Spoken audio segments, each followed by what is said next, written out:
Super 6 హామీలన్నీ అబద్ధాలుగా మారాయని YCP నేత సీదిరి అప్పలరాజు వ్యాఖ్యానించారు.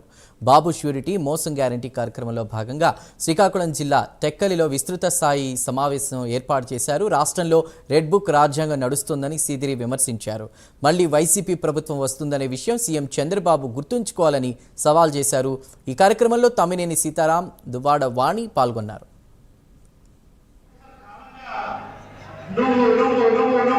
మనందరూ కలిసి నోరు తెరిచి ధైర్యంగా మాట్లాడి పోరాటం చేయడం వల్లే ఈ రోజు తెలుగుదేశం పార్టీ ఓడిపోతుంది. మరి 2029 ఎన్నికల్లో మరి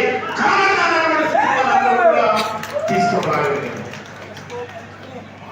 మరి ఎప్పుడైతే ఆ మాట వచ్చిందో, ఎప్పుడైతే సంవత్సరం ఏంటి ప్రభుత్వ పరిస్థితి బాగాలేదని తెలుస్తుందో వెంటనే చంద్రబాబు నాయుడు ఇదిలో తల్లికి మొదలు వేసేసి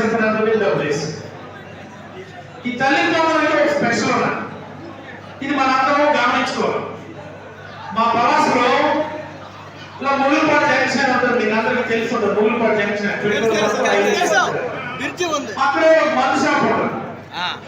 ఈ రోజు ఉదయం తల్లి మొదలు డబ్బులు పడే సాయంత్రం నుంచి రోడ్డుకి ఇటువైపు 4 పోలీసులు, రోడ్డుకి అటువైపు 4 పోలీసులు. ఎవరెవరికి తల్లికి మొదలు పడదు వాళ్ళందరితో సాయంత్రం పూట వాళ్ళందరికీ 10,000 రూపాయలు ఫైన్ వేసి